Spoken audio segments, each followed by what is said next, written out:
आज जे आंदोलन झालं वरोर या ठिकाणी ते प्रशासनाने आम्हाला कोणालाही कल्पना नव्हती ह्याची.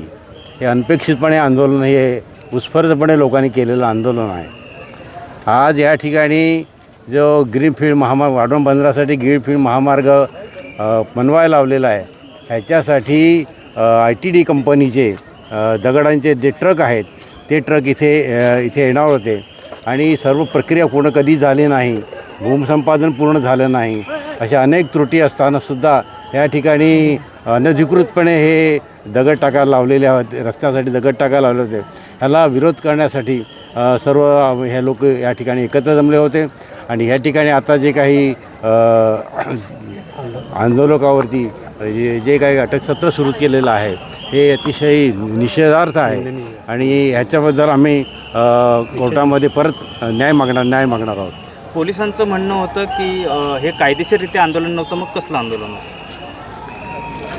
हे जे डिमार्केशन झालेलं आहे 29 ऑगस्ट 2024ची अधिसूचनाप्रमाणे त्याप्रमाणे ज्याने पैसे स्वीकारलेले आहेत त्याच्यामध्ये डिमार्केशनमध्ये जमिनी गेलेल्या आहेत त्याचे काही लोकांना पैसे दिलेत, काही लोकांना पैसे दिलेले नाहीत आणि ज्यांनी दिलेले नाहीत आणि जमिनी दिलेल्या नाहीत त्यांचे सक्तीने सरकार भूसंपादनाचे पैसे कोर्टामध्ये भरणार अशा प्रकारचं झालेलं आहे.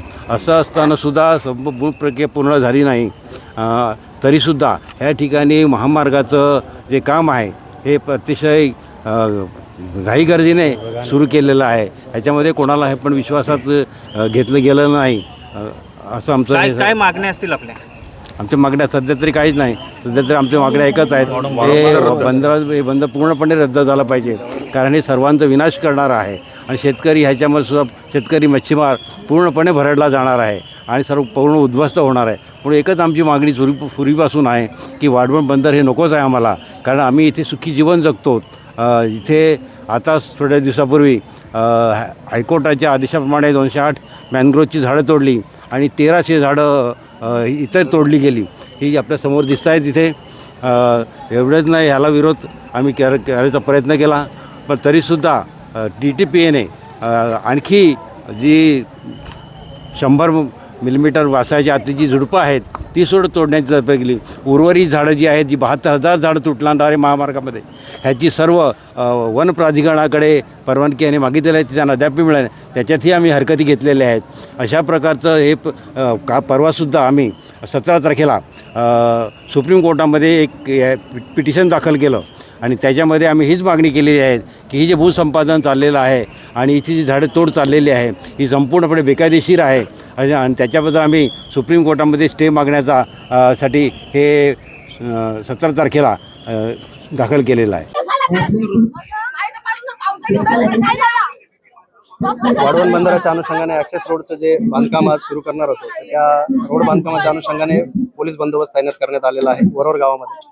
तर वरोर गावच्या परिसरामध्ये ह्या रस्त्याचं काम सुरू असताना वरोर गावचे काही गावकरी तसेच वाढवण संघर्ष समिती, त्या बंदर संघर्ष समिती आणि तसेच इतर काही संघटनांचे पदाधिकारी कार्यकर्ते हे घटनास्थळी आले आणि रस्त्यावर जो डहाणू चिंचणी महामार्ग आहे या महामार्गावर त्यांनी रस्ता रोको करून त्यांनी रस्ता अडवला. साधारण 3-3.5 तासांपासून हा रस्ता अडवण्यात आलेला आहे आणि कुठेतरी त्या रस्त्यात तर लीडर्सला या रस्ता रोकोबद्दल त्यांची भरपूर चर्चा करण्यात आली. 3.5 तास चर्चा केल्यानंतरही त्यातून कुठला तोडगा निघाला नाही आणि लीडर हे रस्ता रोकोवर ठाम होते. त्यामुळे आपण त्यांना डिटेन्शनची प्रक्रिया सुरू केलेली. आता 10 ते 15 लीडर्स हे डिटेन केलेले आहेत. अजूनही रस्त्यात काही नागरिक बसलेले आहेत, त्यांना डिटेन्शनची प्रक्रिया सुरू आहे.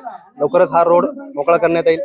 यांच्या रस्ता रोकोच्या जे काही पवित्र्यामुळे सामान्य नागरिकांना फार त्रास सहन करावा लागतो. जसं की डहाणू आणि पालघर किंवा बोईसर यांना जोडणारा हा एकमेव मुख्य रस्ता आहे आणि स्कूल बसेस असतील किंवा लोकांना त्यांच्या कामावर येणं जाणं असेल किंवा इतरही काही कामासाठी जे काही त्यांना येणं जाणं करण्याचं होतं तर 3.5-4 तास हा कुठेतरी रोड खोळंबल्यामुळे किंवा रोड रस्ता रोकोमुळे मोठी अडचण निर्माण झाली होती आणि त्या अनुषंगाने आपण निर्णय घेऊन आपण डिटेन करून हा रस्ता लवकरात लवकर सुरू करण्याची प्रक्रिया चालू करतो.